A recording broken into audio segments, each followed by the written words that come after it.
esta noche, amigos, si os unís a este viaje, aprendáis con todos nosotros que hay leyendas instituidas como leyendas, primero, que pueden llegar a matar, y segundo, que pueden llegar a ser verdad, y quizá tercero, que pueden llegar a hacer enloquecer. No sé cuál de las tres posibilidades es más inquietante. Vamos a hablar de eso, pero me comunican que tenemos noticia de última hora interesante. Karen, buenas noches. Buenas madrugadas, Iker. Hablamos de los miedos más profundos, de auténticos arquetipos en el inconsciente colectivo. Seguro que hay una raíz que nos va a sorprender. Como nos va a sorprender algo que es el poder de la mente, el poder adivinador de la mente. Hace tan solo una semana, en Cuarto Milenio, hablábamos de precognición y de un proyecto, de una web, de un sistema pionero donde se están analizando en tiempo real, ahora mismo, a la 1:41, mientras nosotros hacemos radio, vosotros escucháis la radio, participáis en ella, resulta que hay muchas personas en el mundo lanzando sus premoniciones, sus profecías. Y bueno, esto es un largo camino científico, pero el doctor Gaona, que está metido en toda la vanguardia, resulta que nos decía algo interesante. Habían empezado a encajar cosas con difícil explicación, quizá. Le pillamos en Canarias, donde con enorme éxito ha dado una conferencia. Doctor Gaona, buenas noches. ¿Qué tal? Muy buenas noches, Iker. Gracias por irrumpir en el programa. Hablamos de un tema que seguro que te apasiona también, pero primero, ¿cómo se llama esa web, doctor? The Premonition, como en inglés, las premoniciones en plural, es decir, thepremonitions.com. Rapidísimo, doctor, porque ahora vamos con lo que ha ocurrido. ¿Por qué la hacéis? Bueno, lo que queremos realmente es ver si esas premoniciones que muchas veces la gente dice tener de manera aislada y que nunca hay manera de comprobar, pues lo que hemos hecho es establecer una base de datos con que puedes escribir la premonición, cuándo crees que va a ocurrir y una serie de características. Esto se guarda en una base de datos en 2 países distintos para que nadie pueda acusar de manipulación y bueno, vamos viendo a ver qué es lo que va sucediendo. Y hay como una especie de marcador que va indicando que se están filtrando informaciones. Empecemos por lo más común. ¿Qué estáis recibiendo en estos primeros días de trabajo puramente científico? ¿Qué es lo que la gente más cree presentir, doctor? Pues la verdad que estamos recibiendo un montón, prácticamente 30, 40 diarias. Y bueno, advierten sobre todo tipo de catástrofes naturales, terremotos, revueltas políticas, incendios, caídas de aeronaves, es decir, lo que la mayor parte de la gente pudiera en un momento dado imaginar, ¿no? Vamos a hacer una cosa, porque es interesante. Casi rememoramos un correo electrónico que nos enviaba el doctor Gaona diciendo, ojo, que hay algunos detalles que nos van a llamar la atención. Y seguro que de todo el equipo. Santiago Camacho, buenas noches, compañero. Buenas noches, Iker. Clara Tahoces, buenas noches. Muy buenas noches. Javi Pérez Campos, buenas noches, amigo. Hola, buenas noches. Con Diego Marañón, Guillermo León, moviendo todo ya en Nave del Misterio en las redes sociales y en las webs, en ikerjimenez.com, en navedelmisterio.com, Fermín Agustí, todo controlado, y como no, nuestro compañero Geray Martínez esta noche, que hizo un trabajo excepcional, hay que decirlo, en el programa de Mérida. Por aquí está la gente en Madrid también, para que todo fluya, es muy importante decirlo, y Geray esta noche con nosotros. Doctor Gaona, resulta que hay un pequeño detalle, o un gran detalle, que te llama mucho la atención y que quiero que nos cuentes porque nos vamos a quedar, creo que todos, impresionados. ¿Carambola o algo más? Yo no lo sé. Pues sí, ocurrieron justamente antes de ayer, es decir, el jueves. A partir del jueves comenzamos a recibir un montón de premoniciones de que va a ocurrir un atentado contra un jefe de Estado de una gran superpotencia durante una reunión en el norte de Francia. Algunas de las premoniciones, una de ellas particularmente además indicaba que iba a sufrir un ataque directo. ¿Cuál fue nuestra sorpresa cuando el mismo jueves, prácticamente por la tarde, una de las mujeres de Femen, en este mensaje a propósito nos decían que veían como una persona atacaba directamente al presidente Putin. Se mencionaba a Putin directamente. En una de ellas, exactamente sí, como visualizaba ese ataque con un cuchillo o con un objeto.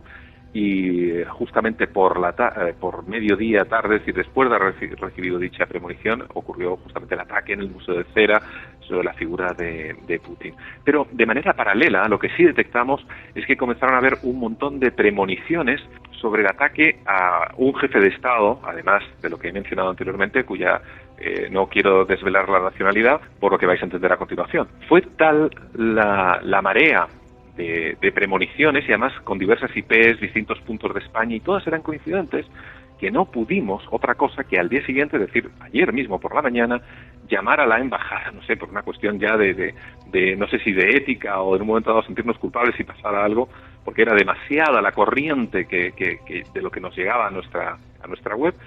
Y ¿cuál fue nuestra sorpresa? Cuando dicha embajada se lo tomó tremendamente en serio, nos pidió los correos, los textos, la verdad que es lo único que mandamos por un asunto de confidencialidad, y lo mandaron a la capital de dicha superpotencia para ser analizado, pero estuvieron toda la mañana, además con una seriedad absoluta. ¿Preocupados con lo que decía la combinatoria o...? Efectivamente, llamándonos de ida y de vuelta para analizar cada uno de esos mensajes. Y cuando, dentro de esas conversaciones tan largas que tuve, de hecho me resultó difícil pasar consulta ayer viernes por la mañana porque constantemente me llamaban de dicha embajada el jefe de seguridad, el jefe máximo de seguridad de esa embajada, nos dijeron que además se tomaban muy en serio este tipo de cuestiones en relación a las premoniciones, porque habían observado que había que tomárselas tan en serio porque muchas veces eran relevantes, nunca mejor dicho, antecedían a acontecimientos. ¿Pero por qué? Porque realmente no solamente manejamos premoniciones, lo que manejamos son mareas de pensamiento. Es decir, son ideas que en un momento dado invaden a la sociedad y de alguna manera conducen, van polarizando. Lo que realmente estamos analizando, quizá no nos hemos dado cuenta, son estas mareas de pensamiento. ¿Qué teme la gente? ¿Qué esperanzas tiene? ¿Qué cree que va a suceder? Porque evidentemente hay unos factores matemáticos. Cuando mucha gente cree que va a suceder algo es porque habitualmente es muy probable que suceda. Claro, mareas de pensamiento. Qué término más interesante. ¿Qué opináis, compañeros? Si queréis preguntar algo al doctor Gaona, ¿por qué? Porque resulta que ya no es solo que digan va a haber un atentado contra Putin, que alguien lo vea con un cuchillo, que dices, bueno, imagino que puede haber premoniciones de todos los jefes de Estado. No sé si ocurrirá eso, doctor, pero que se produzca justo ese símbolo, ¿no?, de que alguien apuñala su figura de cera, pues llama la atención, evidentemente. Pero por otro lado, estamos viendo cómo se aceleran, cómo surgen hacia una cúspide de montaña y cómo bajan, ¿no?, hacia una vaguada los pensamientos, cómo de repente en determinadas horas, no sé si todavía hay estudio de a qué horas o qué días las personas tienden a premonizar, ¿no?, a decir cosas, a profetizar de alguna forma, y eso puede leer una angustia concreta. Yo creo que es un interesantísimo plantel de posibilidades y tendremos que estar muy atentos, ¿no, compañeros? Porque esto, cada X tiempo, por lo menos hay que revisarlo, porque por vez primera tendremos una batería, no a posteriori, no a toro pasado, para saber si la gente de repente tiene una angustia que se cumple.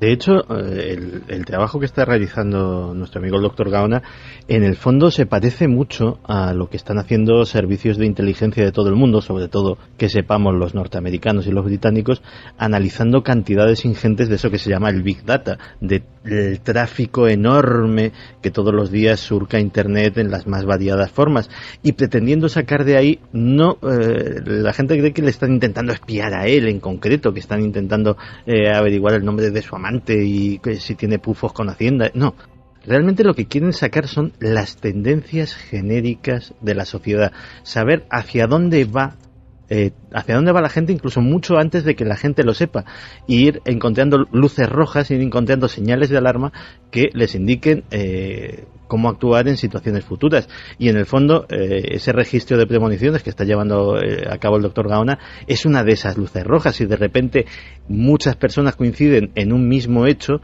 no lo vamos a llamar algo paranormal, simplemente hay una parte de su cerebro está detectando, está trabajando con datos que conscientemente no lo saben. Buenas noches, José Miguel. Yo quería preguntarte un dato, a ver si es posible, que aún tengáis, igual es pronto para tener esta información, ¿no? Pero de los avisos que os llegan de presuntas premoniciones, ¿se da la circunstancia que os explican si son, por ejemplo, a través de sueños o estando despiertos? ¿Hay algún dato en este sentido? Evidentemente lo preguntamos. Muchos son sueños y nos escriben prácticamente al despertar. En otras ocasiones son literalmente, no sé si llamarlos visiones en un momento dado. Es uno de los factores que sí tomamos en consideración. Pero parece que el tema de las visiones, premoniciones, precogniciones, se dan, por lo que estamos viendo estadísticamente, llevamos 400 y pico en nada, en 10 días. Se dan sobre todo prácticamente en los momentos durante el sueño y son escritas nada más despertar, ¿no? Como si esa alteración de estado de conciencia facilitase de alguna manera este tipo de cuestiones. O sea, se provocase un gran estrés, alguien ha vivido una ensoñación, algo que le parece que tiene una información vital y quiere darla. Así que lo que hacemos aquí es dar altavoz de premonitions facebook.com Doctor Gaona, proyecto científico que creo que por una vez hay que ayudar a tope, todos. ¿Por qué?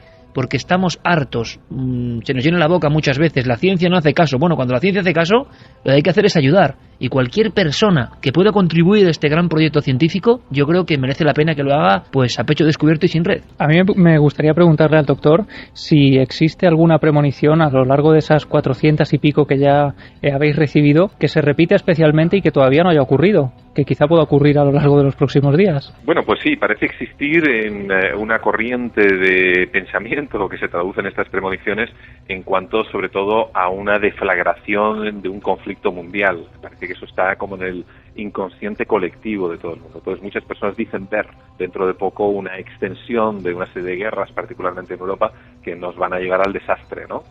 Eso es quizá una de las que más se repiten. Sin embargo, hay algunas otras que son sumamente interesantes. Lo que pasa es que no, por razones obvias, no las estamos publicitando antes de la fecha de caducidad, pues para no influir, evidentemente, sobre los siguientes que van en un momento dado escribiendo dichas premoniciones, ¿no? Pero las iremos. Tenemos varios planes a la hora de ir haciendo públicas de una manera estadísticamente estructurada, como he dicho, para no influenciar, para no crear una tendencia de opinión, como es lógico, claro, si no alteramos el propio proyecto. Lo interesante, doctor, es que si ocurren cosas que ojalá no sean negativas, yo creo que el pensamiento de la guerra, del gran apocalipsis, es también un arquetipo común, ¿no? Y imagino que habrá muchas personas que siempre piensan en esa vía. Es muy bueno dar a conocer el programa, que utilicemos el vehículo del programa también nuestro para fomentarlo. ¿Por qué? Porque si ocurre algo y de repente vemos estadísticamente que muchas personas, como hace la informática, detallado que fue antes, acertaron, pues ahí tenemos ya un material interesantísimo. Doctor, muchísimas gracias por tu ayuda como siempre. Sé que has tenido baño de masas y muchísimo afecto, cosa que nos alegra mucho porque eres parte de este equipo. Gracias, doctor. Gracias a vosotros y tener la seguridad además de que en cuanto haya nuevas noticias seréis los primeros en saberlo. Un abrazo. Igualmente. Milenio 3. Detrás del misterio. En busca de una respuesta. Cadena Ser. Era como una leyenda antigua, algo sacado de un cuento de hadas o de una vieja canción. Todo el mundo hablaba sobre el cazador porque todo el mundo le tenía miedo. La gente siempre temía que volviera a actuar. Y cuando lo hacía, daban las gracias al cielo por haberse llevado al niño de otra persona. Quizás sintieran un poco de remordimiento por ello, pero no duraba mucho. Todo el mundo tiene sus propios problemas. No es ni bueno ni malo. Es así. Acabamos de escuchar un corte de la ficción.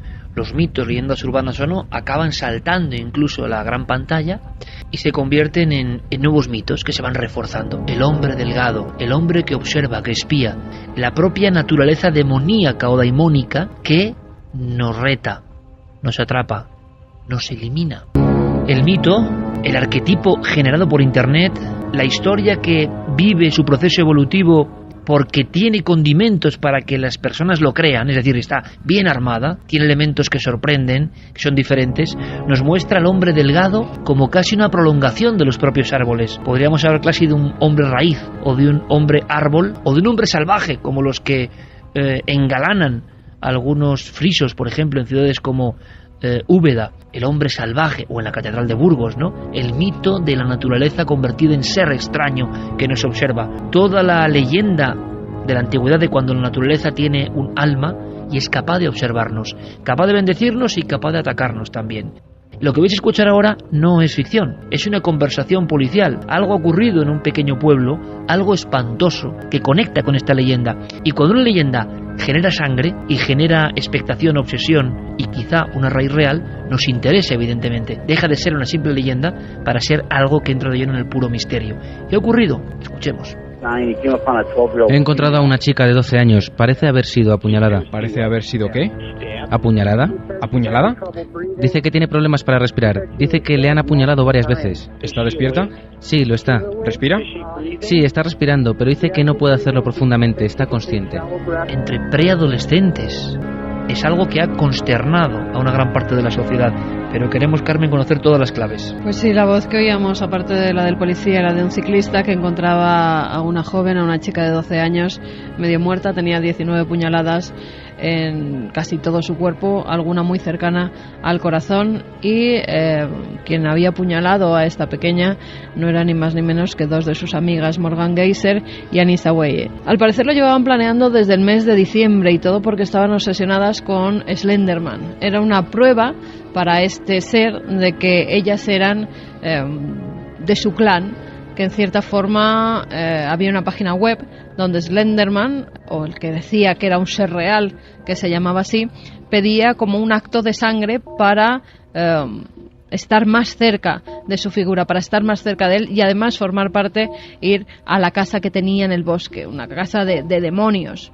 Estas niñas, al parecer obsesionadas con esta figura, leían constantemente cosas, relatos que salían sobre él, miraban todas las fotografías en las que presuntamente Slenderman aparecía, hasta tal punto que parece que incluso sus padres también eran fans de este personaje que es de ficción, que surgió en un concurso en el año 2009, pero hasta tal punto que muchas personas, sobre todo preadolescentes y adolescentes, creen que es una figura real. Creen que verdaderamente es un hombre que se aparece en algunas circunstancias y al que se tiene que rendir culto si quieres formar parte de lo que ellos llaman la sociedad de Slenderman. Con lo cual, desde diciembre querían llevar a cabo el asesinato, lo intentaron en varias ocasiones, pero en ninguna de ellas llegaron a cometer el acto, hasta que esta semana sí por fin lo consiguieron en una zona boscosa donde llevaron allí a su amiga y, sin pensárselo dos veces, 19 puñaladas la setearon por todo el cuerpo. Estas niñas están detenidas, van a ser juzgadas como adultas y se enfrentan a 65 años de cárcel. Este es el hecho policial. Luego entraremos en el hecho virtual. ¿Qué es eso de una web? ¿Qué es eso de un mito que surge además conscientemente por parte de fantasías de personas? Y un problema enorme del que, si queréis, hablaremos y podéis debatir con nosotros a través de las vías de contacto. La delgadísima línea que separa ya no la vida y la muerte, ¿no? Es esa pobre niña que esperaba ir al bosque con sus amigas, de todo menos que le iban a intentar matar. Sino delgada línea, la finísima línea, cada vez más extendida, más frágil, más invisible, entre la ficción y la no ficción. Esto es un ejemplo de un mundo donde ya, claro, Slenderman claro que existe. ¿Y por qué digo esto? Y alguno dirá, que no, que ya. Que lo que estoy diciendo es que claro que existe en cuanto se derrama sangre en su honor. ¿Cómo no va a existir si hay personas que, creyendo en un personaje, aunque sea de ficción, hacen atrocidades como esta? Por eso han existido los dioses que pedían sangre. Esto en el fondo es el revivificar a través de Internet, parece mentira, la presencia del que pide una especie de tributo para estar próximo a él.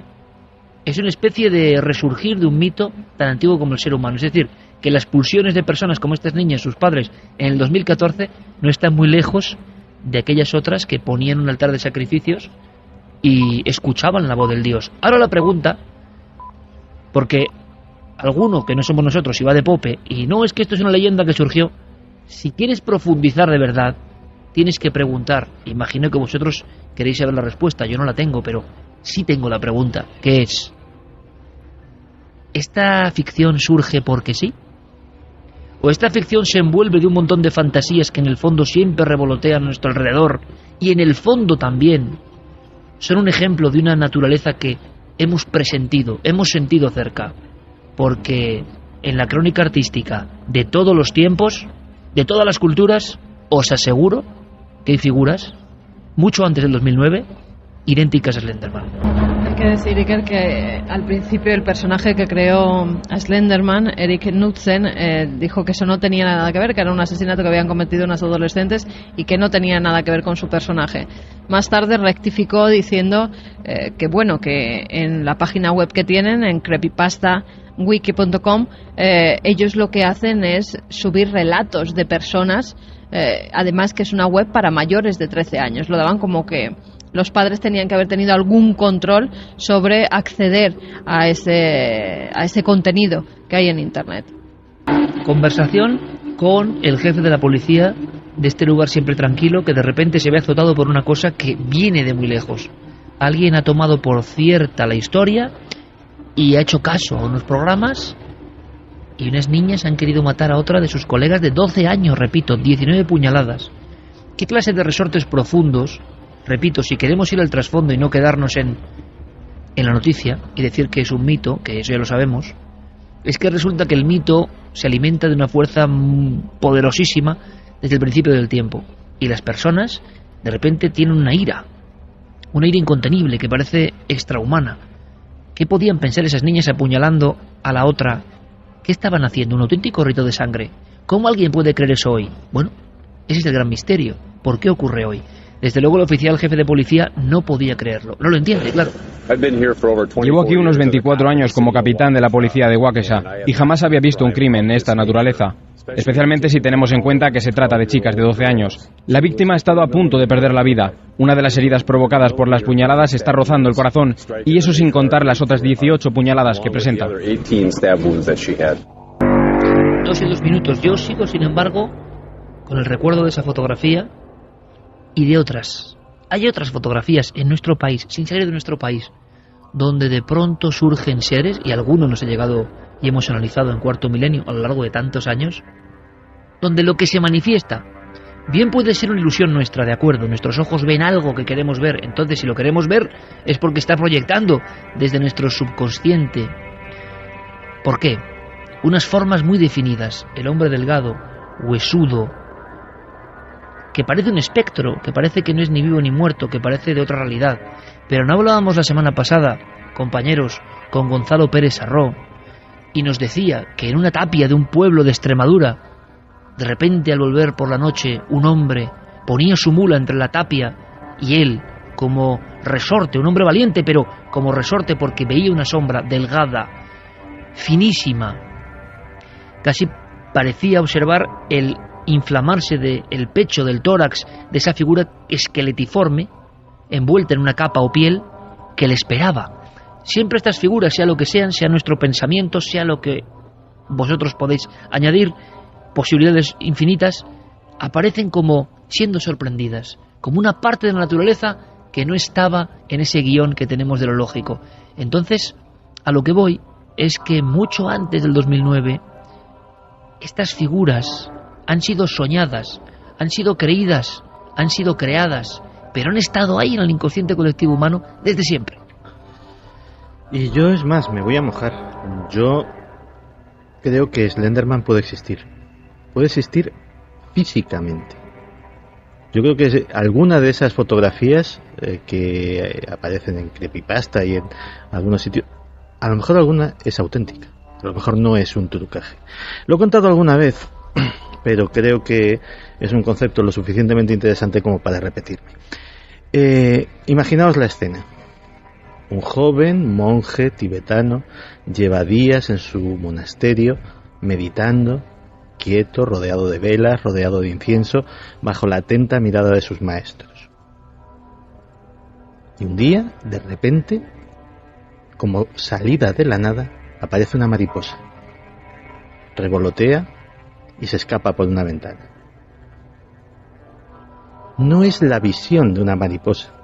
Ha aparecido una mariposa de verdad. Es lo que llaman un tulpa. La plasmación en un ser real del flujo mental, del poder mental, de la imaginación, de la evocación y de la concentración de ese joven monje que tiene que pasar esa prueba antes de ser iniciado en los grados más importantes del sacerdocio tibetano. Los tibetanos creen en los tulpas, lo creen porque dicen que los crean y dicen que los han visto. Slenderman nació en 2009 y probablemente es la primera leyenda urbana a gran escala nativa real de Internet. Si un monje solitario puede crear una mariposa, millones de mentes jóvenes en efervescencia, unidas por la red, creyendo en el mismo personaje, podrían crear un tulpa, podrían crear no una imagen, sino un ser real. Lo que sabemos es que... Y es otra de las etapas. Estamos intentando analizar detrás de la tramoya de lo superficial, que es lo que os va a contar, si cuenta alguien esta historia, ¿qué subyace? Aquí está el misterio de los misterios. No podemos quedarnos como unas niñas han atacado a alguien, creyeron un cuento en internet y punto. Porque el tema es mucho más grave, es más profundo. El tema habla a lo hondo del ser humano desde hace mucho tiempo. Y lo hemos dicho 1000 veces. Todas las civilizaciones tienen sus Slenderman particulares. ¿Eran también ficción? ¿Hay un latente miedo que hace que dibujemos nuestros demonios? ¿Slenderman sería el demonio que rapta a niños moderno adaptado a la red? ¿Por qué ha triunfado? Es decir, ¿por qué sí ha sido creído? ¿No estamos en un mundo que ya no cree casi nada? ¿Y por qué de repente, a partir de 2009, hay algo en esa forma? Hay algo en esas imágenes trucadas, ojo. Pero, dice Santiago Camacho, ¿y si alguna es real? Yo eso no lo sé. Lo que sí sé es que tengo de antes imágenes de algo muy parecido. Nadie habló de Slenderman porque nadie sabía de la existencia de ese término, ni siquiera. Ahora lo que ocurre en ese lugar, donde Carmen nos ha comentado que ha habido un crimen que por fortuna no ha acabado en muerte, parece increíble también, 19 puñaladas y no la han matado. La niña ha tenido mucha suerte. ¿Pero qué ocurre ahora? Pues otra muchacha lo cuenta. Lo que ocurría en la antigüedad, que el lugar quedaba marcado. El bosque concreto, quedados con esta definición, el bosque. Porque Slenderman sería un ser del bosque, un ser de esa naturaleza que se resiste a ser dominada por el hombre. El hombre está acabando con la naturaleza, es una idea que tenemos todos dentro de la cabeza, metida muy profunda. Y la naturaleza tiene sus resortes, tiene sus venganzas, las más evidentes, los golpes impresionantes, ¿no?, del mar, del viento, del fuego. Pero también hay una naturaleza profunda, daimónica, simbólica, que de vez en cuando nos aterra. ¿Por qué nos da miedo la película cuando la vemos en un primer impacto, La bruja de Blair? Porque en el fondo el bosque es el protagonista, un bosque y una oscuridad tremenda. Bueno, pues esa oscuridad para los antiguos también cobraba forma y se extendía el miedo. Y en el 2014, esta misma semana, todos los niños con el iPad, la tableta, el internet es normal en la vida de hoy, y sin embargo, ese miedo tan atávico, tan profundo, que no nos quitamos de encima, surge y se extiende. Da bastante miedo porque parecía muy normal. Me daba miedo volver a la escuela, no quiero ir. Estábamos juntas en un grupo de trabajo y parecía completamente normal. Era muy agradable y tenía mucha energía. Conozco a Slenderman, sé que hay un juego para el ordenador y vídeos simulando que es real por todo YouTube y sitios así. Estamos calibrando esa profundidad que a veces dejamos pasar, ¿no?, de algunas noticias, porque algunas noticias pueden ser eso, simples noticias que pasan, como casi todos hoy en día, o archivos del estado mental del ser humano en este momento concreto que estamos viviendo.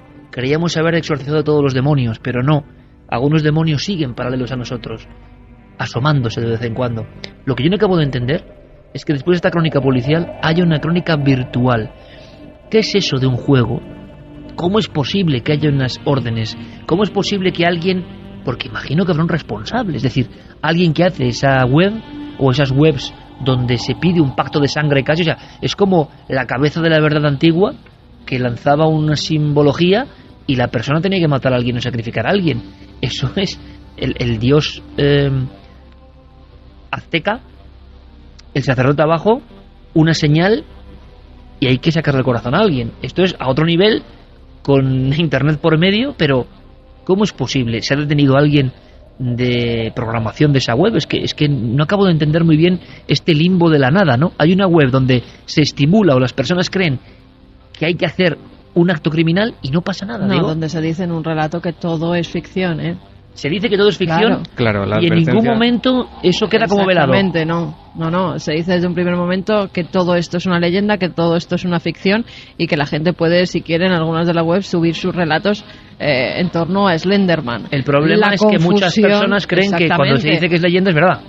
No, o que la confusión está en unas niñas adolescentes que están obsesionadas con esa figura que entre las aterra o también el morbo de pertenecer a algo oscuro, a algo que pues tiene que hacer un pacto de sangre, pero luego lo llevan a la realidad. Es un poco, y que no me entiendan mal los jugadores de rol, como un juego de rol cuando se lleva a realidad y a matar a alguien. Sí, en este caso es prácticamente lo mismo. En realidad, además, es que la historia está tan clara y el origen de la leyenda está tan claro, se sabe, ¿sabes? Hay datos tan exactos de dónde surge todo, como habéis comentado. Todo esto tiene como partida una página web, un foro. Something Awful fue un concurso fotográfico hace 5 años, tal y como comentaba Carmen. Y bueno, se hizo un concurso entre internautas a ver quién conseguía, digamos, la foto más espantosa o más terrible, la que provocase más escalofríos. La ganadora fue la primera de las fotos de Slenderman que circuló, que mostraba una imagen tomada en una especie de patio escolar con unos niños jugando en un tobogán, y a su fondo aparecía pues este personaje de gran estatura, se dice que de unos más o menos 3 metros, con unos brazos muy largos e incluso en algunas representaciones como una especie de tentáculos que parecen salir de su cuerpo. También es curioso que no tiene rostro, es un ser prácticamente al que no se puede identificar. Y bueno, Iker, además... Pero es curioso, Diego, el hecho de que no es precisamente un monstruo horrendo, horripilante, espectacular. Yo a lo que voy es a la fuerza de los arquetipos. Es decir, ese concurso para aterrar, resulta que gana algo que tampoco es tan terrorífico, pero algo tendrá, a algo nos llama, a algo profundo nos habla, cuando gana, directamente gana, y luego tiene esta vigencia como mito real hoy. Pues es que quizá además es la evolución de mitos que todos llevamos muy dentro. Al final, este personaje modernizado y adaptado a la realidad que todos conocemos en 2014 no es más que la evolución de mitos que siempre han estado ahí, como el hombre del saco, ¿no? La verdad es que además es una conjunción de fuerzas, de talentos, si lo quieres llamar así, Iker, porque cada nueva aportación iba dando al mito pues algo más, un aspecto más terrible, ¿no? Después de esa imagen llegaron los relatos creados por fans de esa imagen, los llamados creepypastas, tal y como apuntabais, que son básicamente relatos, historias inventadas de terror que se iban publicando en internet y que iban circulando de boca en boca, tal y como sucede con cualquier leyenda urbana que conocemos desde hace decenas de años. ¿Qué pasa? Que el mito se viraliza y a partir de ahí este personaje salta desde esos relatos virtuales y de esas fotografías en foros a juegos a videojuegos, ¿no? de terror sociológico. Es decir, las empresas de entretenimiento saben perfectamente qué es lo que tienen que hacer con ese mito viral que está teniendo. Se ha convertido en película, de la cual hemos puesto un documento sonoro. En varias películas. Eso que escuchábamos era El hombre de las sombras, pero hay por lo menos otras 2 películas en preparación que todavía no han llegado a España, que están a punto, y que están a punto de llegar a las salas, unas con más presupuesto que otras. Pero no solo eso, Iker, hay videojuegos, hay aplicaciones para móviles en las que la leyenda es protagonista, falsos documentales, tal y como apuntaba tú también, al estilo del proyecto de la Bruja de Blair. En fin, hay todo un universo de merchandising alrededor de esta figura del Slenderman, e incluso además lo curioso es que no solo la historia, digamos, continúa y se hace más grande, sino que los propios fans inventan el pasado, o sea, obvian absolutamente ese origen perfectamente catalogado, identificado, y se inventan incluso grabados del siglo XV y del siglo XVI mostrando una especie de esqueletos que serían las primeras representaciones, según ellos, hay que dejar claro que esto es absolutamente falso, del Slenderman. O sea que el trabajo, como ves, es titánico y muy coral. Es curioso porque es una forma de respuesta del siglo XXI ante un mito, pero es que no tendrían que inventar nada, porque hay grabados reales y documentos absolutamente reales, algunos los hemos visto, donde aparecen este tipo de figuras idénticas, muy parecidas, como una presencia, como se hablaba en la antigüedad, le hemos dicho 1000 veces, de la sombra, el concepto de la sombra, permanentemente, y hay estudios muy sorprendentes, ¿no?, de lo que significaba la sombra, por ejemplo, para griegos, etruscos, mesopotámicos, y surgía ahí, y estaba como su propio mito. Ahora, que hoy en día un mito pueda matar es ¿por qué tiene éxito? Es como el misterio, yo lo pienso muchas veces, de esas músicas que dan la vuelta al mundo, a la gente les gusta, intentan repetirlo una y otra vez y no, el mismo productor, el mismo autor intenta volver a la tecla y no puede. Ha habido algo que ha sonado una vez y ha tocado teclas profundas que nadie sabe manejar del todo, pero que son universales. En el miedo también, y el miedo universal será porque todavía sentimos que hay áreas en sombra de nuestra propia naturaleza, ¿no? Yo estaba recordando además ahora, justo al visualizar esta imagen de Slenderman, un relato, una novela del año 92, que no podía ser de otro que de Stephen King, El juego de Gerald, donde ya aparecía un personaje muy parecido al Slenderman. En la novela se habla de la historia de una mujer que se queda esposada a una cama en una cabaña en el bosque, donde ha perdido la llave, no puede hacer absolutamente nada, y Stephen King relata cómo cada noche en el dormitorio aparece un personaje, un siniestro personaje vestido de oscuro, con los dedos muy largos, con una gran estatura, con la cabeza muy pequeña, y que se limita a quedarse mirando al personaje durante horas hasta que amanece. Y juega un poco con esa ambigüedad de si es un personaje real que vive en el bosque, precisamente, que entra en la cabaña a observar a esta mujer, que puede ser su próxima víctima, o si ese personaje viene de lo más interno de la víctima. La evidencia de que estos seres aparecían al ser humano es antiquísima. El problema de las redes, cuando se empieza a falsear el propio pasado, muchas personas pueden creer que todo eso es falso. Nosotros, por ejemplo, en este mismo verano, en una exposición sobre arte mueble, el arte mueble es uno de los primeros artes de la humanidad. Se constituía sobre la superficie de huesos y muchas veces ha aparecido en las cavernas, no en las paredes, sino en esas realmente primorosas creaciones donde a veces aparecía una cabra, a veces aparecía un felino, y de repente Carmen y yo nos quedamos en hueso, tallado en hueso, de bóvidos habitualmente, se acumulaban, nadie sabe para qué servían todavía hoy. Algunos piensan que eran bastones de mando, menuda imagen, ¿no? Y otros piensan que eran como exvotos de hueso.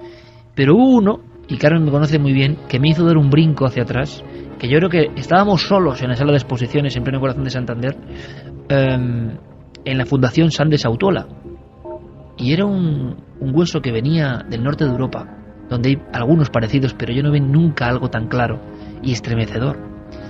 En la propia descripción ultra aséptica y escéptica decía los primeros fantasmas de la historia, y entonces perfectamente grabados sobre ese trozo de material animal aparecía, chicos, porque es impresionante, lo estoy viendo ahora mismo, bueno, aparecían dos figuras, que no era una, sino eran dos, robustas pero delgadas al mismo tiempo, envueltas como de un resplandor, con las manos largas, delgadas, tenían como una especie de capa o de traje, y al llegar a la cabeza no había cabeza. En este caso eran dos decapitados flotando que aparecían. Edad del grabado, unos 33.000 años. Pero no es lo único. En Gönsdorf y en las plaquetas grabadas de Dinamarca se le dijo a algunos de los catalogadores del material, como Leroy Gurham, oye, ¿qué le ponemos a esto? Y dijo, está claro, no entiendo de otra palabra más cercana. Ponle aparecido, espectro, fantasma.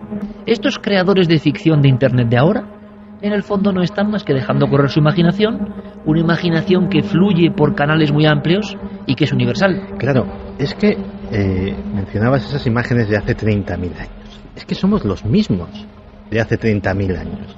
Biológicamente somos exactamente iguales a esos ancestros.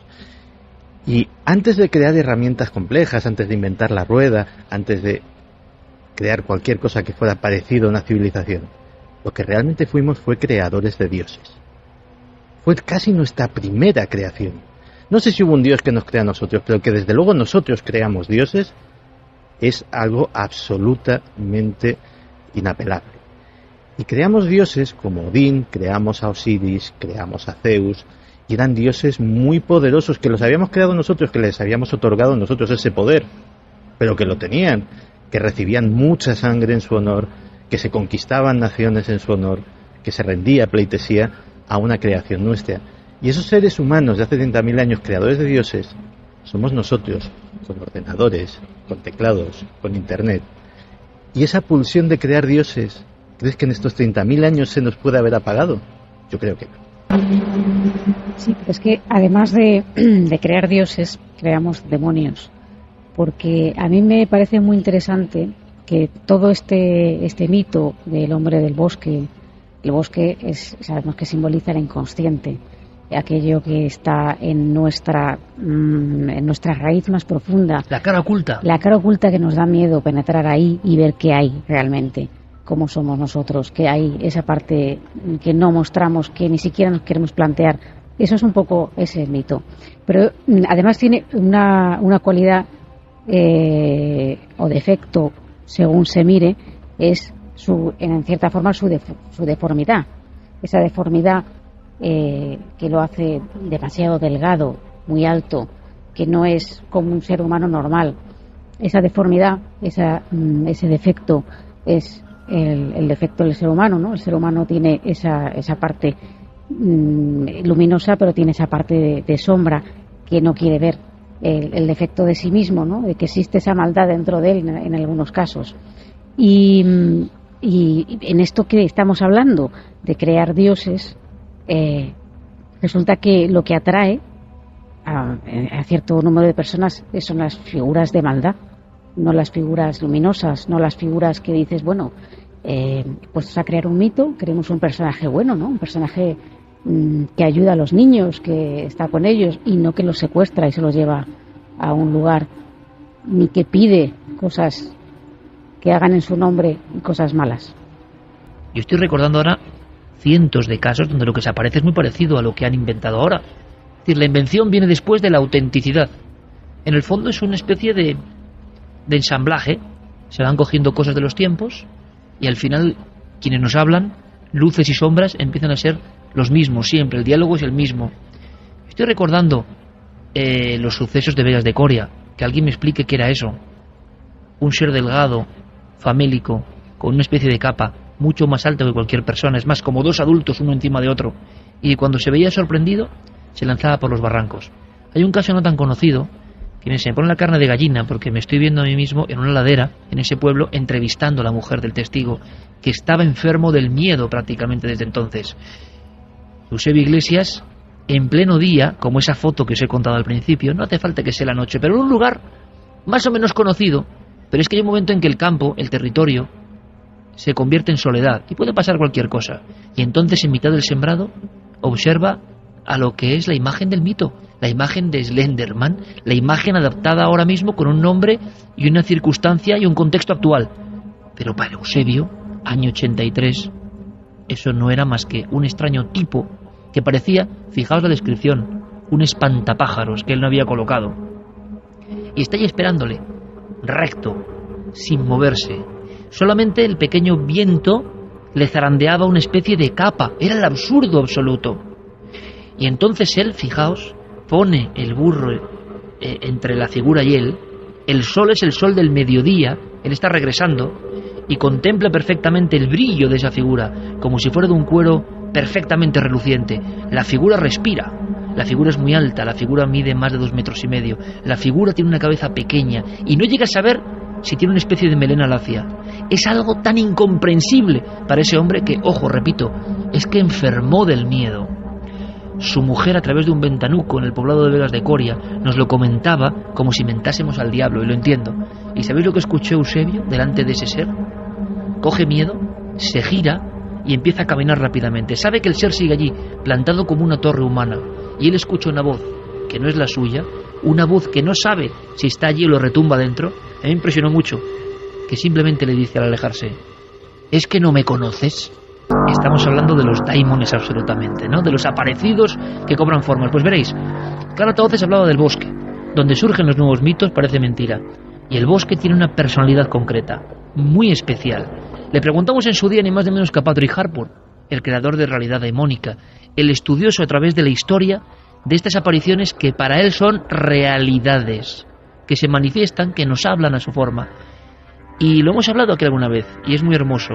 Todo lo que tenemos de valentía, estamos interconectados, hablamos con los amigos, nos sentimos acompañados, se cae como un castillo de naipes cuando uno se mete 150 metros solo en la sierra, de verdad, solo de verdad, cuando uno se abandona en el bosque de verdad, y empieza a pensar que todo eso también es un alma sintiente que le observa a uno. El bosque vivo, todo eso también está perfectamente analizado. Este documento de Patrick Harpur creo que pone colofón a esta historia y que además es especialmente atinado.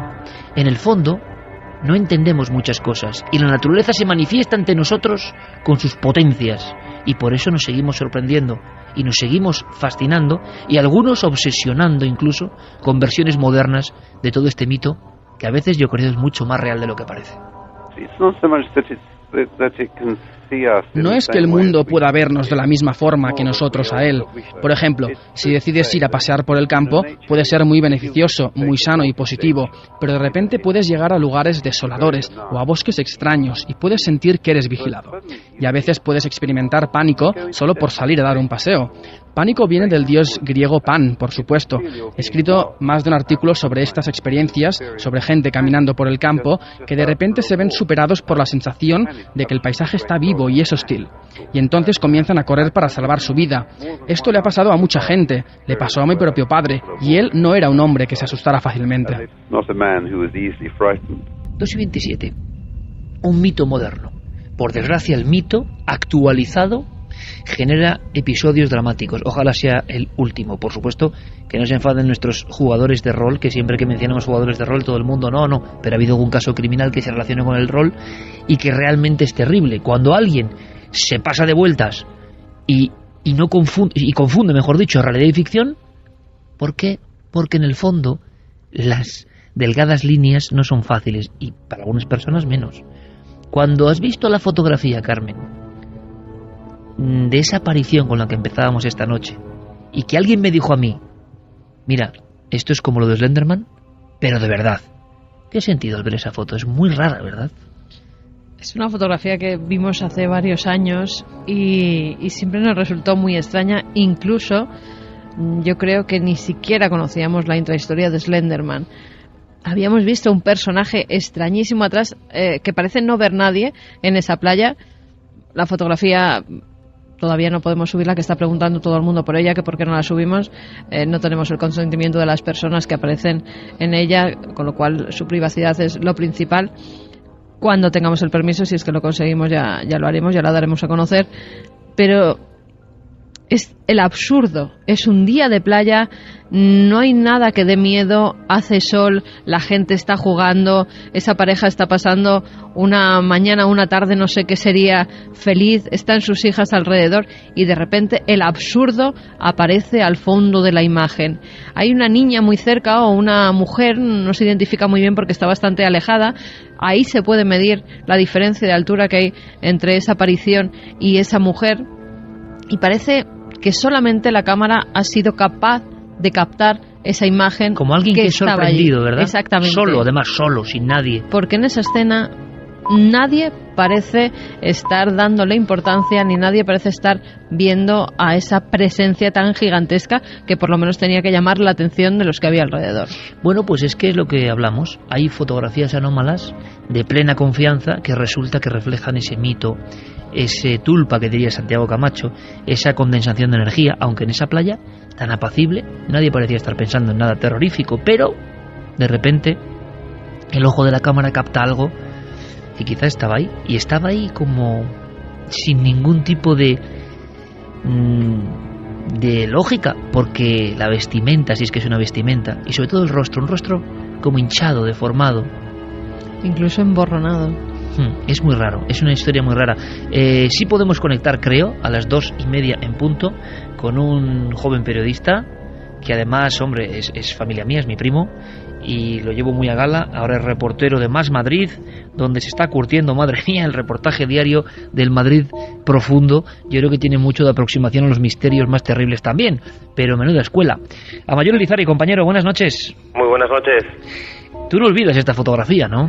No, para nada, y he recordado el capítulo aquel de Diego Marañón, allá en septiembre de 2012. Recuerdo una conversación que tuvimos al acabar el larguero y cuando empezaba Milenio 3, la temporada pasada, hablando del hombre delgado, y recuerdo precisamente como os comenté, fuera de micrófono, aquella fotografía de una familia en confianza, de unos amigos, y que concordaba perfectamente con las características y con la descripción que habéis hecho en el programa.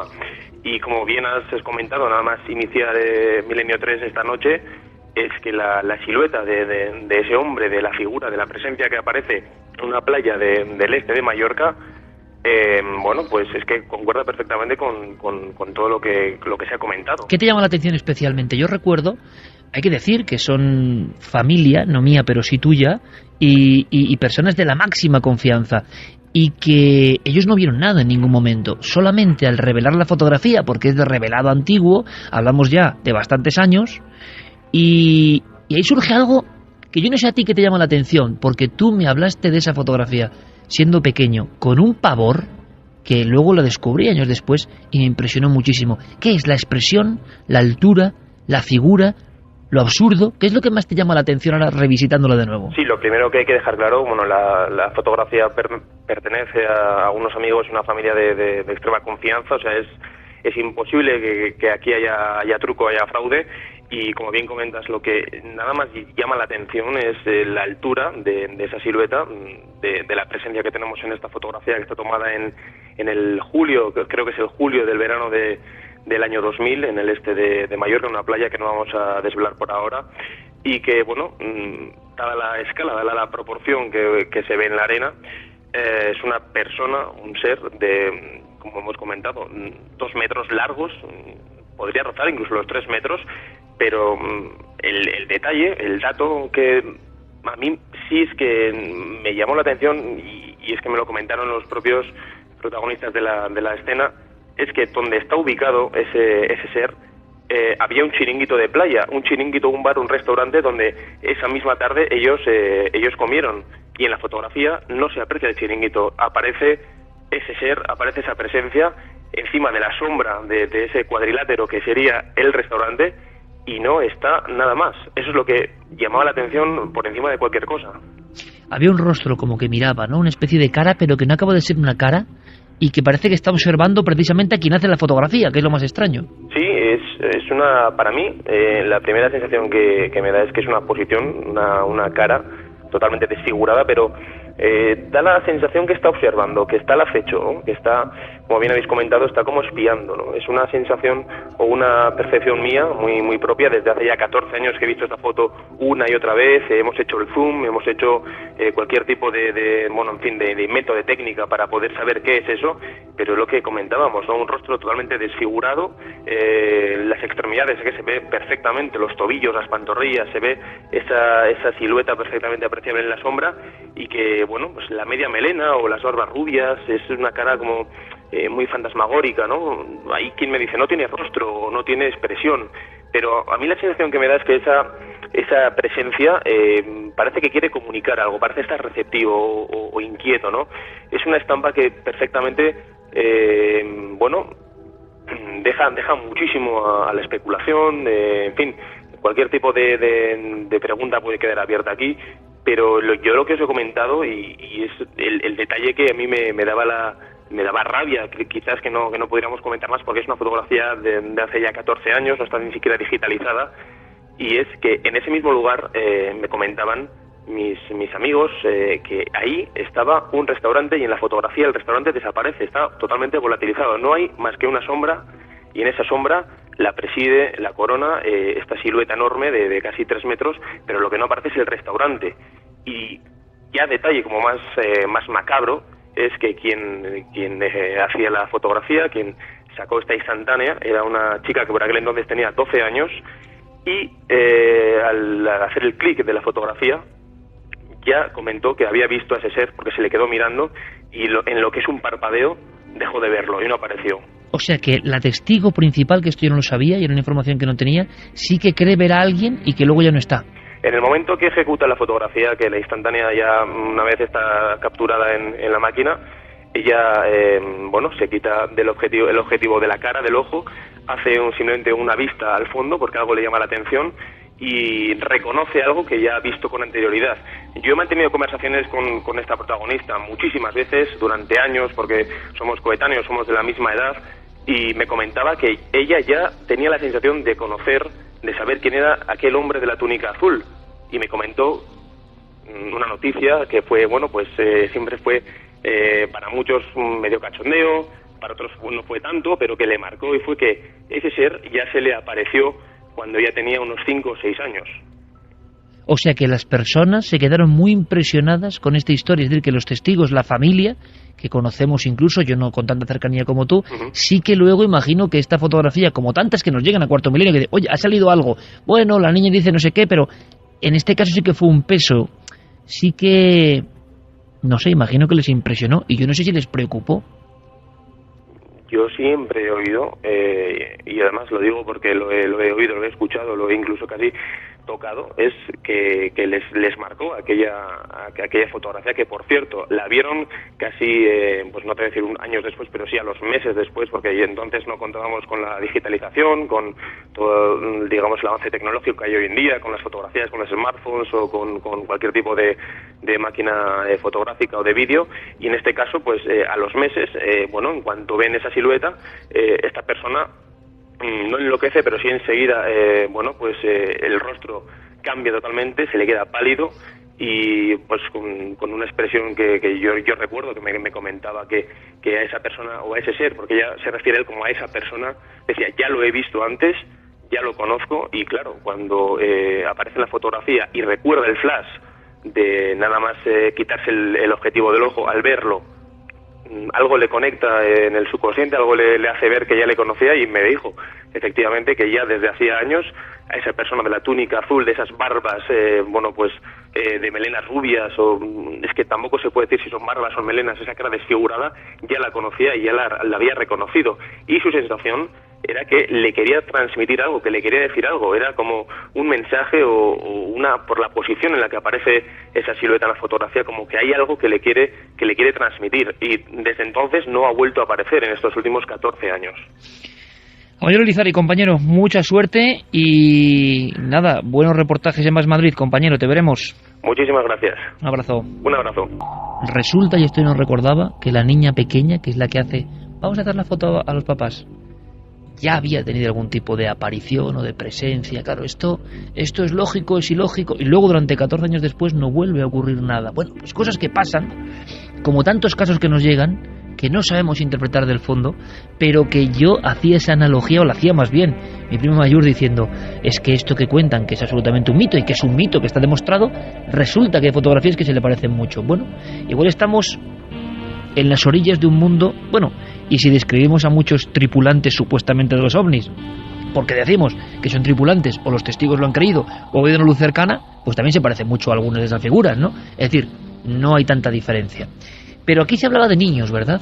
Y de que esta figura raptaba a los niños. Pues ahora vamos a hablar de niños, y yo siento que es el programa un poco oscuro, pero viene así. Hay un par de noticias que tienen que ver también con leyendas urbanas y que tienen un trasfondo que nos va a inquietar. Pero antes, nuestra audiencia, mensajes. Pues vamos con algunos de los mensajes. Al parecer este tema le está dando bastante mal rollo a mucha gente. A Josema, por ejemplo, que dice que no lo pasaba tan mal desde el día de las dramatizaciones. A Inat, que hoy Milenio 3 ha hecho que encienda la luz, que madre mía. Jesús Martín Vidal decía, ¿y si la inspiración del autor de Slenderman fue su subconsciente? ¿Y si lo había visto y ni siquiera se dio cuenta? Lo que decía Santi me parece muy interesante.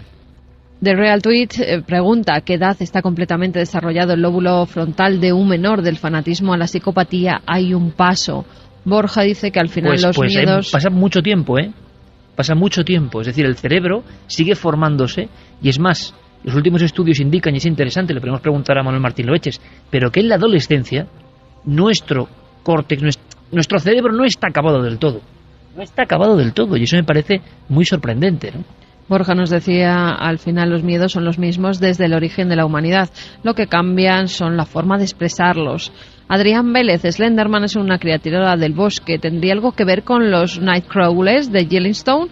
Uno es oscuro y tétrico y parece que representa al mal por los hechos que le rodean. Los otros son blancos y luminosos y en parte hasta graciosos. Parecen representar al bien, ya que nunca han hecho daño a nadie. Este es un mito sobre el mito, ¿no, Javi? Aunque como siempre también bebe de la realidad. Es que no es casual que Slenderman sea un personaje que nace en Estados Unidos. El bosque en Estados Unidos, y eso lo he vivido de primera mano, es incluso a día de hoy la fuente de una buena parte de las leyendas, no solamente de Slenderman o del caso de Yellowstone. Estaban los Hide Behinds, que se supone que son seres que se esconden detrás de ti, como dice su propio nombre, y que no los ves, y que son precisamente los que provocan esos ataques de pánico que tienes en el bosque. Hay muchísimas leyendas de bosque en casi todas las zonas boscosas, y prácticamente en todos los estados hay zonas de bosque, Y yo creo que no es precisamente casual eso, o sea, que haya nacido en Estados Unidos, donde el bosque es el gran semillero de las leyendas, ¿no, Javi?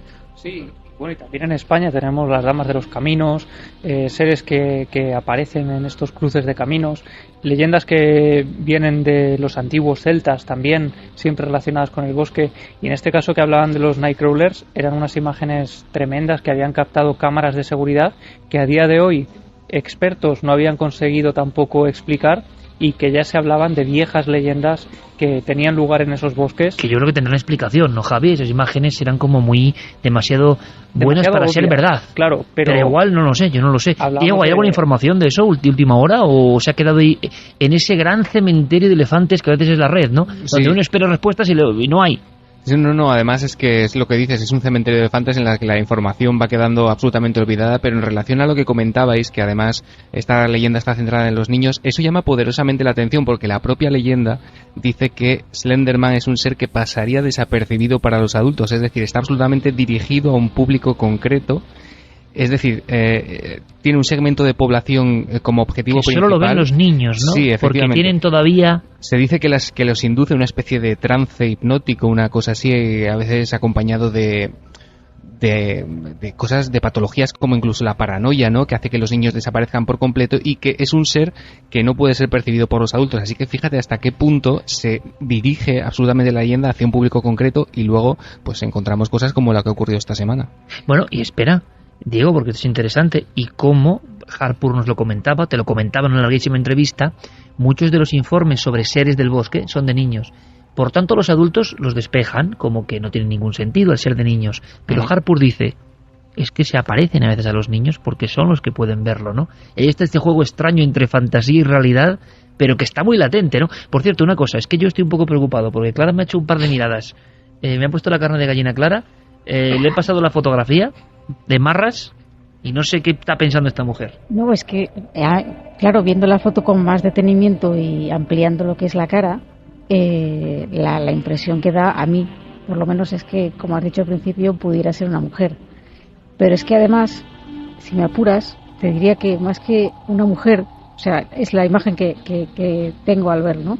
Pero la sensación es como esas caretas que utilizan a veces en los atracos, en las películas americanas, que tienen caretas como de viejo.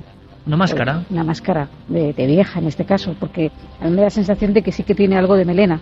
Montaña Sánchez nos decía, se podría estar hablando de una secta a través de la red, toda esta sociedad Slenderman que se ha creado. Blanco Oriol, Slenderman me recuerda a las sombras de piernas infinitas que captó la cámara en USA en un parque. Esas. Las que hablábamos anteriormente. Fátima, una mente joven y maleable, escuchando o viendo algo que no debiera por su juventud, quizá no diferencie lo verídico de lo ficticio. Bueno, pasó también con la película de Superman, ¿no? Los niños que se tiraban por la ventana vestidos de Superman porque creían que iban a volar. Bueno, pero y en España hemos tenido también otros casos con gente ya mayorcita que ha vertido sangre en nombre de viejas deidades. Hace unos años se descubrieron los cuerpos de una mujer y de una niña en una finca de un pueblo de Huelva, donde, bueno, estas mujeres, estas chicas, habían sido decapitadas por su marido, que era boliviano, y se había hecho ese extraño ritual porque los cuerpos aparecieron debajo de una pila de piedras. Se habían ejecutado a estas mujeres en agosto, precisamente cuando se rendía culto a la diosa andina Pachamama, y se atribuyó a que el crimen, el móvil del crimen, había sido precisamente un ritual a esta diosa andina. Diosa andina, que significa realmente la madre tierra en sí, la naturaleza, de donde surgen todos los ángeles y demonios. Hablando de cuerpos de piedra, vayamos a piedra bajo tierra, tierra, piedra y cuerpos. Porque si hay una leyenda eterna, es esa que dice que hay un orfelinato, o que hay un convento, hay un monasterio, y que está intercomunicado por el suelo, y que había extrañas reuniones y aparecían cuerpos de fetos. ¿Cuántas veces habéis escuchado cuando habéis acudido a un lugar sagrado en ocasiones? No había uno con puerta aquí. Se descubrió un pasadizo y en el medio cuerpos de niños, y uno se estremece, pero estremece su mente sabiendo que seguramente es parte de la leyenda. Pero esta noche estamos comprendiendo que a veces las leyendas están irradiadas por un sustrato absolutamente real. Lo que ha pasado en Irlanda Nos lo cuenta uno de los especialistas, Catherine Corless, que ha encontrado o ha ayudado a encontrar un hallazgo macabro, que suena así. Estamos ante una fosa común completa y todos están enterrados en torno a esta zona. No hay cruces, no hay marcas, no hay lápidas. Están arrojados sin vida dentro de un hoyo cubiertos tan solo por un saco. 2:47. Viajamos a Irlanda, tierra de leyendas, de bosques, de seres del bosque. Y bajo esta lluvia musical que nos pone Geray, estamos casi agazapados porque ha habido una auténtica fosa común, pero muy rara, que está provocando, en Irlanda últimamente ha habido mucha movida a este nivel, un auténtico cataclismo. Son esas leyendas de película de terror y que a veces se destapa algo y resulta que por desgracia son verdad. En esta ocasión ha sido en la localidad de Tuam. Esta mujer, Catherine Corless, se pone a investigar porque alguien de la localidad le comenta que sí, que hay ahí una fosa con muchos cuerpos, pero que no sabe nadie de dónde provienen. Ella se pone a investigar en los archivos del convento de Bon Secours y descubre cosas pues espeluznantes, entre otras que hay 796 niños que mueren en 36 años, de 1925 a 1961. Por lo menos se tiene constancia de esos pequeños que tienen una edad entre 2 días y 9 años. O sea, los restos que se han encontrado varían entre esas edades. Al parecer este era un sitio en el que las monjas daban cobijo a madres solteras, a chicas no muy bien vistas por la sociedad, a mujeres que tenían problemas psicológicos, a lo que ellos llamaban toda la chusma de la sociedad femenina de la época. Bueno, pues estas mujeres, la mayoría de ellas embarazadas, no se sabe si los niños perecían por enfermedades. Se tendrán que hacer también los análisis pertinentes en algunos de los huesos para ver si esos pequeños pues pudieron sufrir alguna enfermedad, si nacían muertos en los partos, si la madre había tenido problemas durante el embarazo y este no había ido bien y al final abortaba.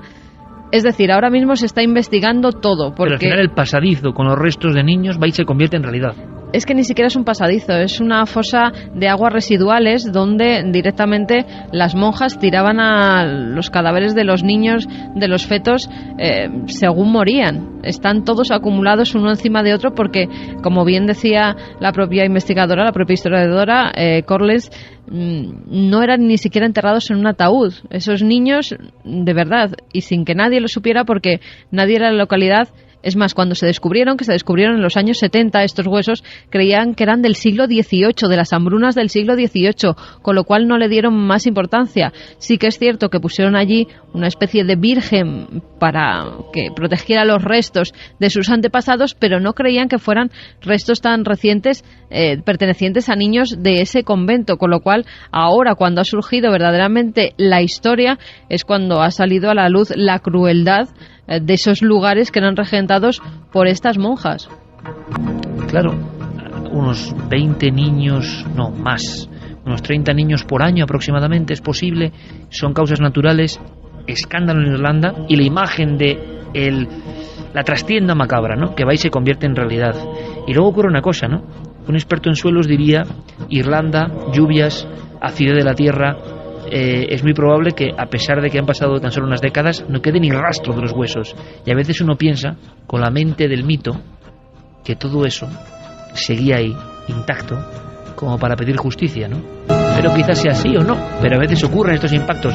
Y imagínate también el impacto, Iker, perdona, de las personas que ahora están viviendo allí, porque es una urbanización.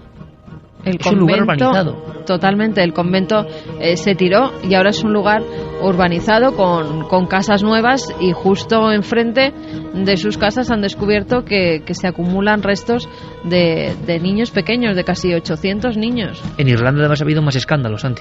Pues sí, no es lo único que se ha desenterrado a raíz de este asunto, sino que un historiador de la Universidad de Cork, llamado Michael Dwyer, investigando viejos papeles para un trabajo sobre la medicina y la investigación médica en Irlanda durante el siglo XX, ha dado con una serie de documentos que le han puesto los pelos de punta y que, curiosamente, ha sido casi sincrónico al hallazgo de esta fosa común. El hallazgo consiste en documentación que demuestra fehacientemente que miles de niños irlandeses que estaban en esos orfelinatos en la década entre 1930 y 1940 fueron sometidos a experimentos farmacéuticos consentidos evidentemente por los regentes, que eran casi todos instituciones religiosas de esos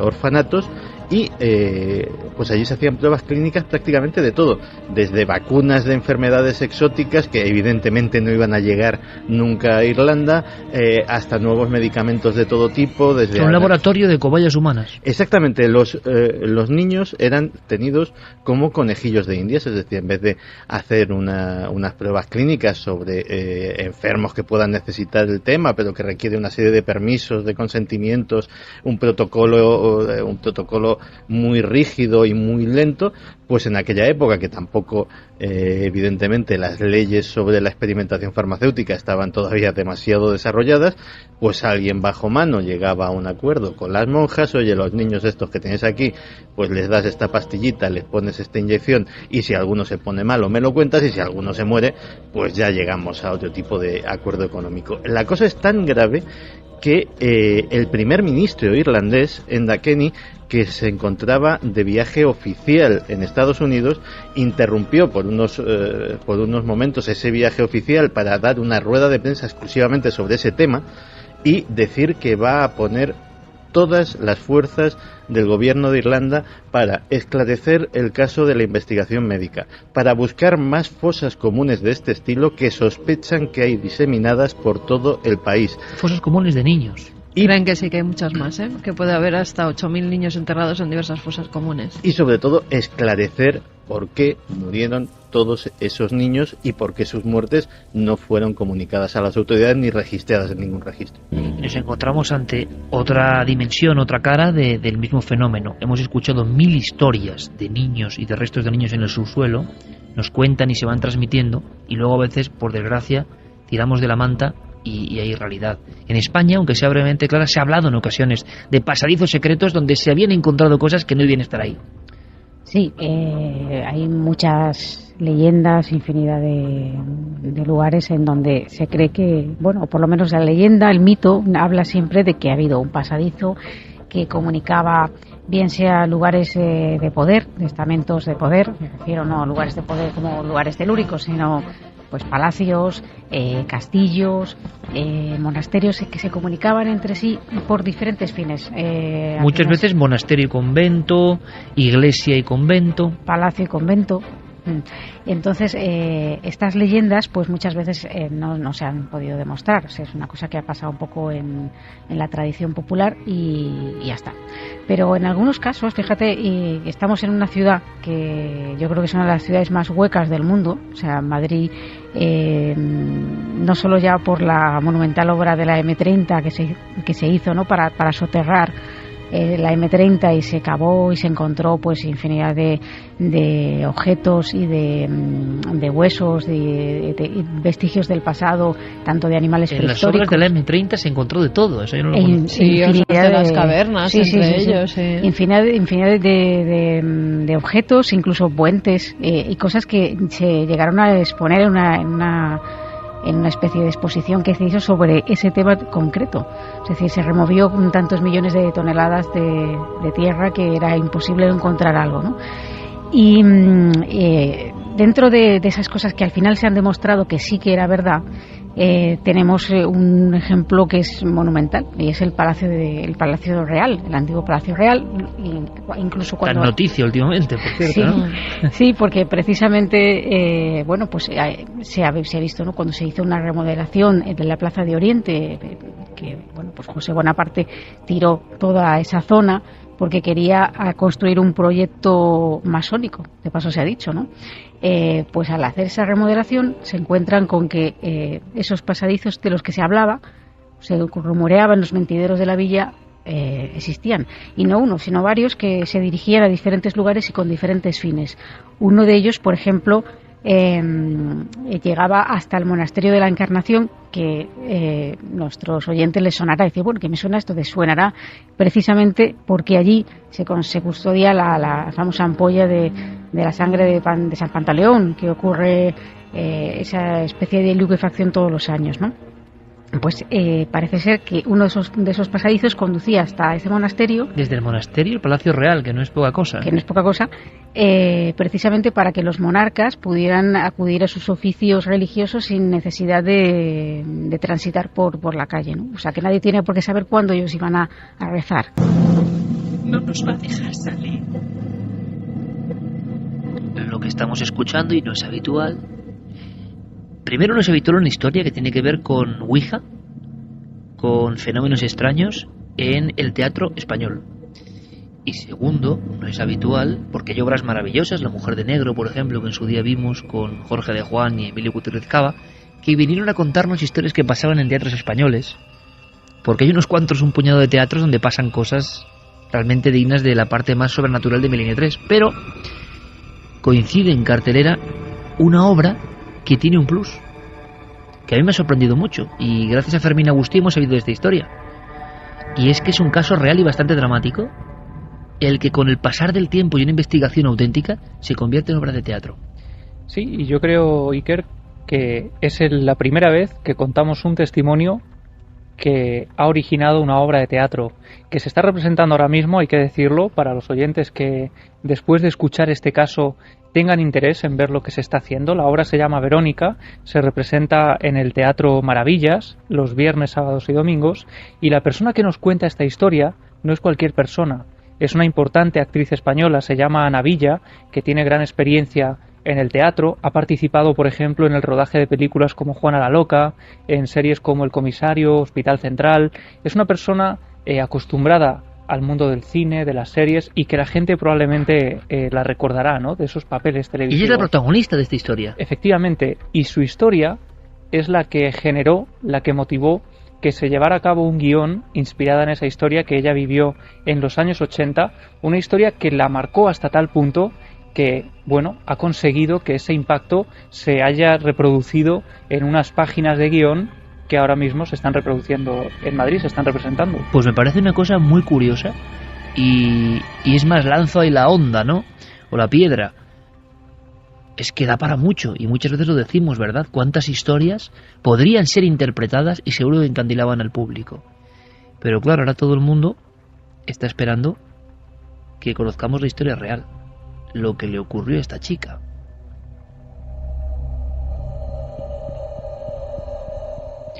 La historia de Ana comienza en 1987-1988.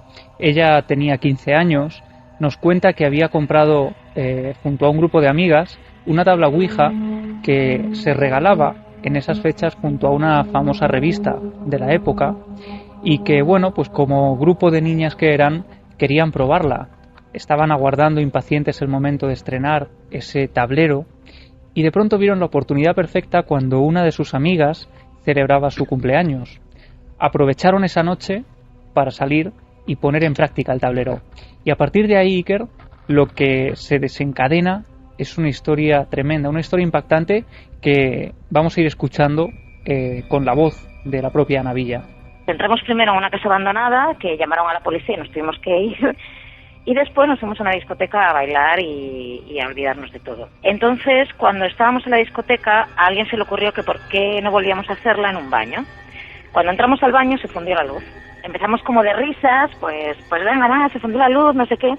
Y una de ellas sujetó un mechero. Estábamos las otras tres alrededor y de repente se empezó a mover una especie de lágrima, estas lágrimas aplastadas que había antes.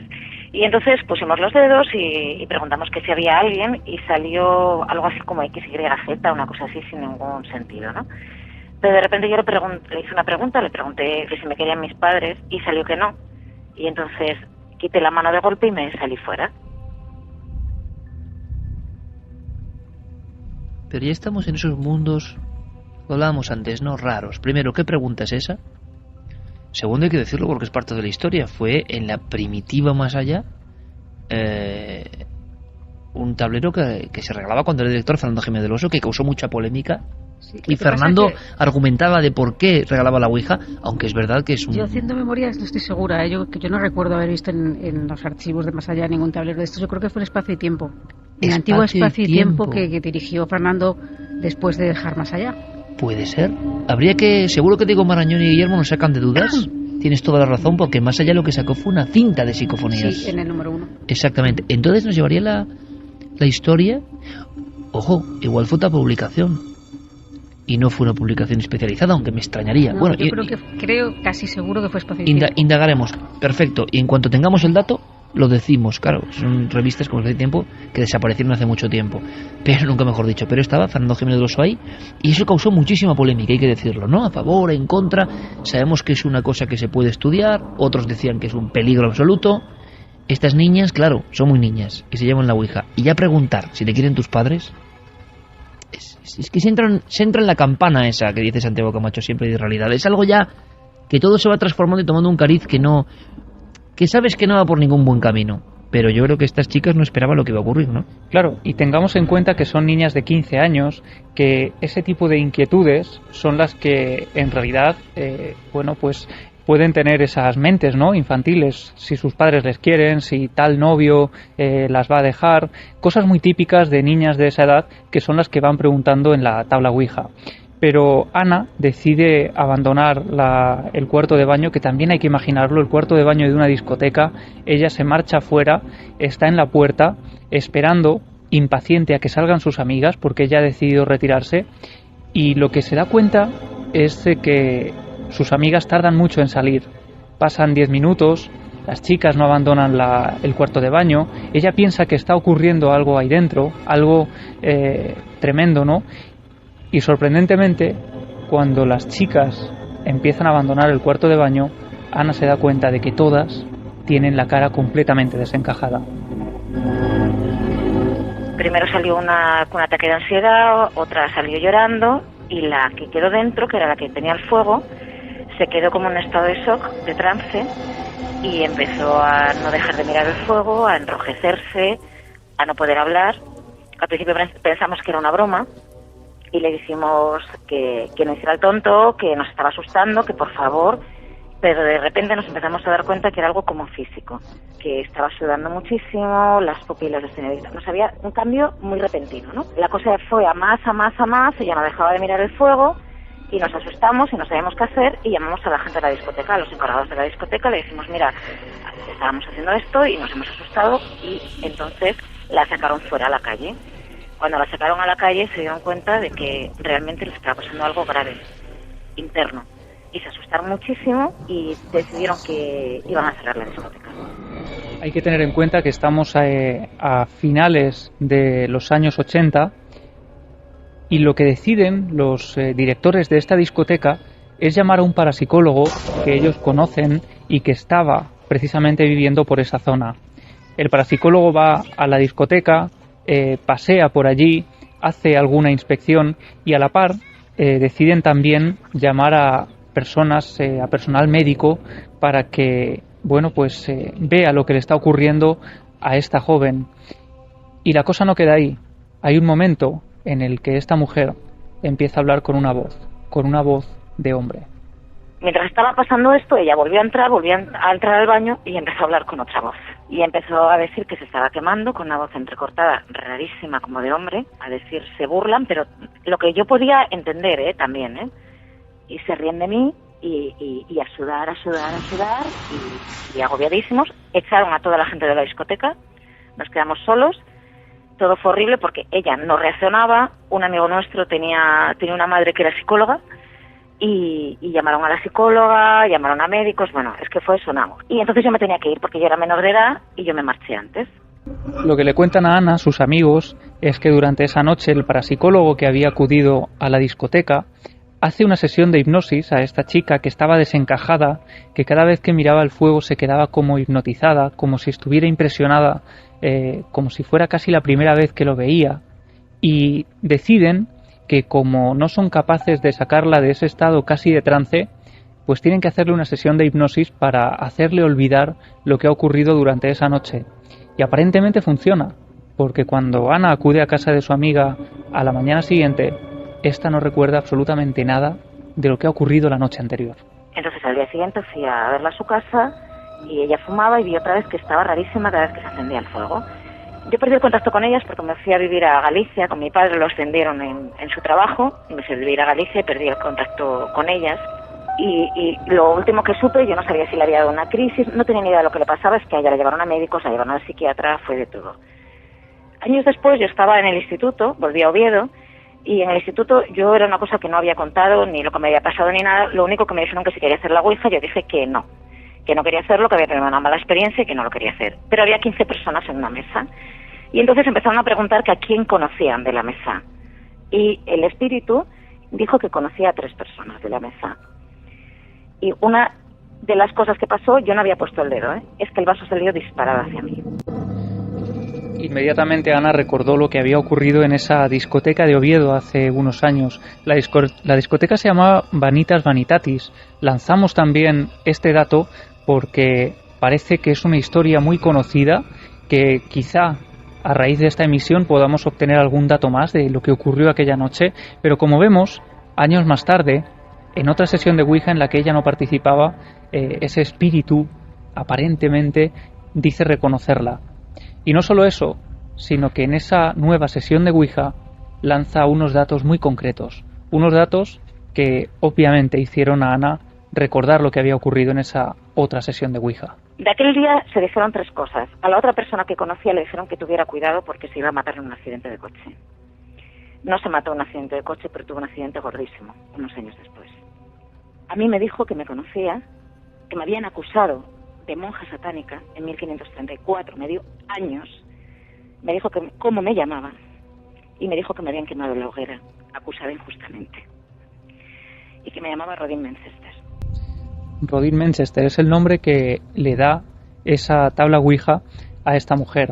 Ana, claro, como decíamos, recuerda inmediatamente la mirada fija, como si estuviera hipnotizada, de su amiga cuando veía el fuego, y esas palabras como de alguien que estaba burlándose de ella le hacen pensar lógicamente en ese nexo, ¿no?, que habría con las quemas de brujas que se practicaron, por ejemplo, en España. Inmediatamente Ana decide ir un paso más allá.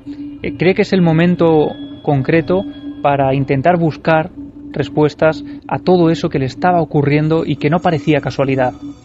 Decide contactar con un profesor de historia, decide indagar en los archivos para ver si encuentra algo de esta mujer, y esto es lo que ella nos cuenta. Yo me quedé amarilla, como te lo digo. Dije, no vuelvo a acercarme a nada, porque para mí, desde aquella, pues fue algo como que me quedó como dentro un susto muy grande. De aquella no había ordenadores como al nivel que estamos ahora, y mi profesor de historia, hablé con él, era un tío muy listo, y le dijo, oye, mira, hay archivos, y me dijo él que la mayor parte de los archivos estaban quemados, estaban destruidos, los habían destruido después, y que era muy difícil encontrar pruebas de que si esa persona había existido o no. Me marcó mucho, también con una especie de no sé cómo decirte, algo que no, primero que no se ha solucionado, algo que me dio muchísimo miedo durante mucho tiempo. Y es una situación en mi vida que, viviéndola yo como era un adolescente, todos los adultos que había alrededor se la tomaron muy en serio. O sea, no es una cosa de un adolescente que dice, Dios mío, está pasando algo. Es que desalojaron una discoteca entera. Y la última cosa que a Ana le ocurrió después de esta historia es que recientemente, durante un rodaje para una serie de televisión, un compañero que acababa de llegar y que iba a trabajar con ella, que era de Oviedo, empieza a mantener con ella una conversación, hablan de fenómenos extraños, ella le pregunta si alguna vez ha practicado la Ouija, y entonces él, ante esa pregunta, le dice que él recuerda un caso que ocurrió en Oviedo, que a ella la dejaría alucinada porque tuvieron incluso que desalojar una discoteca entera por una sesión de Ouija, y ella le responde que es una de las personas que habían estado allí esa noche. Es decir, lo que pareció una leyenda, lo que se cuenta como la historia, por ejemplo, de la cazadora, si no recuerdo mal, en Talavera de la Reina, con no recuerdo ahora mismo... La dama de los ojos sin brillo. Sí, y cómo era el nombre de la discoteca donde esa historia, como estamos Andrómeda, hablando hoy, ¿no? Andrómeda, puede sí. ser, cómo iba solapándose en el tiempo y transformándose, lo que estamos hablando hoy del hombre del bosque, ¿no? Una leyenda antigua había adoptado nuevas fórmulas y se contaba de la misma forma o forma similar, pero con los elementos propios del tiempo, y era el muchacho, la cazadora, el olvido, el romance en la noche, el regreso, y la cazadora pertenece a una chica que cuando abren la puerta está muerta. Y eso venía del siglo XVII, si no me equivoco, del Toledo profundo, casos concretos que se van transformando en leyenda, cuando la realidad es el principal motivo y origen de la leyenda. De todas formas, en esta historia, no sé qué opináis, compañeros, pero muchos también clásicos de la Ouija, ¿no? Que hay una pregunta que también es propia como para el tablero, ¿no? Ese peligroso tablero por una cosa objetiva, porque hemos contado muchos casos donde las personas acaban muy mal, seguramente por lo que llevan dentro, no por la Ouija, pero desde luego como espejo profundo de nuestra cara oculta. Y también a mí me sigue sorprendiendo por qué se preguntan ciertas cosas. O sea, cuando las personas se juntan como adolescentes en una reunión de Ouija, ¿qué inquietudes tienen, no? ¿Será normal? ¿Será que se nos ha olvidado y es propio de esas épocas? Pero qué preguntas, ¿no? ¿Me quieren mis padres? Sí, pero hay otras peores, como la de ¿cuándo me voy a morir? La clásica. Esa es clásica. ¿Y la respuesta más clásica de la Ouija de todos los tiempos cuál es? Seguro que el personaje que aparece siempre, ¿cuál es? El diablo. Claro. Siempre, ¿no? Sí. O casi siempre. Bueno, casi siempre. Y otra de las preguntas es ¿quién de los que estamos aquí va a morir antes? Bueno, es que muy también. de instituto, y casi siempre la Ouija además contesta un nombre y en un accidente del tráfico. O sea, volvemos otra vez, Santi, al asunto de los arquetipos que se están manifestando constantemente y que, bueno, ¿por qué ocurre eso? Pues, se dan rienda suelta, ¿no?, a determinadas pulsiones muy fuertes en esa época de la vida, y el tablero sirve como condensador de todo eso. Pero tiene un halo muy siniestro todo, ¿no?, cuando se aproxima el asunto de la Ouija. Incluso el hacerlo en el baño de esa discoteca a mí me parece un sitio un poco extraño, ¿quieres que te diga? Porque con todo ese ruido... Los del instituto sí que se hacía. Sí, pero en un baño de instituto no hay ruido, pero en una discoteca... Bueno, que no hay ruido. Cuando aprovechabas en los recreos y era cuando más ruido había. Y la gente hacía la Ouija allí, es verdad. En casos célebres lo sabemos. Sí. Bueno, no tan célebres, pero sí aprovechabas, ¿no? Cuando... Sí, yo conozco muchos casos de ouijas que se han gestado tanto en colegios como en institutos, ya sea en laboratorios, en aulas que se usan para clases que no son habituales, que se usan para determinadas clases. Yo creo que ha perdido fuerza la Ouija, ¿no? Pues me da la impresión, Quisiera pensar que sí. ¿Qué opináis? Intuyo, que la tecnología... No veo a gente haciendo Ouija en un iPad, ¿no? Hay Ouija en Internet. Sí, pero como todo en este mundo es para uno mismo, ¿no? Prácticamente. Para la soledad, no es para... En España sí, pero en Sudamérica constantemente están saliendo noticias de supuestas posesiones, de agresiones multitudinarias, siempre acusándolas o atribuyéndolas a gente que ha practicado la Ouija. Y estos casos aparecen en los medios de comunicación constantemente. Se sigue haciendo, Nosotros recibimos mensajes, por lo menos uno a la semana, de personas que han hecho la Ouija y están un poco acongojados porque ha salido siempre gente muy joven, Siempre gente que o es la primera vez que ha hecho la Ouija o llevan poco tiempo, pero no son casos espectaculares, con lo cual tampoco salen en la prensa como ocurre en otros países. Tal vez la tecnología ha hecho que estemos más pendientes del móvil que de algo que tenemos que practicar en equipo, juntos, que hay que crear, porque las Ouijas pues es difícil conseguirlas, ¿no? Nosotros para el programa de Milenio ya no se venden en muchas jugueterías como antes, y ahora o es alguien que la copia en un folio y la haces, pues eso, en una cartulina que se hace muchas veces y coges un vaso, pero ya estamos más pendientes del móvil y lo que dicen los tweets del Facebook y quedar a través de las redes, que de quedar con el grupo de amigas del instituto y hacer... Ha quedado de modé un poco, ¿no? Por lo menos en ciertos ambientes. Sí, bueno, partamos de la base además de que este asunto de la Ouija en los adolescentes tiene mucho que ver con la psicología de los adolescentes. La Ouija, la sesión de espiritismo, determinadas cosas forman parte del paquete de cosas prohibidas a experimentar, paquete en el que va el sexo, paquete en el que va el alcohol, paquete en el que va el tabaco. Es decir, digamos que lo que está haciendo la revolución digital es modificar ese paquete de cosas prohibidas, y a lo mejor pues esto ha quedado en una zona un poco más inocente. Decir, bueno, chicos, esto ya de la Ouija, pues esto es para niños, ¿no? Bueno, pero siguen ocurriendo casos. Es más, ahora lo hace casi más gente. Típico fin de semana, parejas ya de una determinada edad que se van a una casa rural. ¿Y que siempre se llevan un susto de muerte? ¿O muchas veces? La mayoría, por eso te digo que es más normal que nos escriba esa gente, pero ya gente de 30 y tantos, que se juntan, que es una noche la mayor vez de tormenta, porque no pueden salir al pueblo a tomar copas, deciden quedarse en casa con la chimenea. ¿Y qué hacemos? Pues la ouija. Y la mayoría de las veces salen escopetados de las casas rurales. O las psicofonías también. También se ha sustituido un poco. Antes quizá las grabadoras eran al principio de los 80 y no eran tan comunes, ¿no? Encontrar una grabadora, gente que tuviera una grabadora en casa, salvo gente que se dedicaba al periodismo o cosas de este estilo. Y parece que ahora todo el mundo tiene una grabadora a su disposición, el móvil, todo el mundo tiene una cámara, todo el mundo tiene acceso, ¿no? Todo lo llevamos encima. Nos comunican que hay información sobre la revista, efectivamente el Espacio y Tiempo.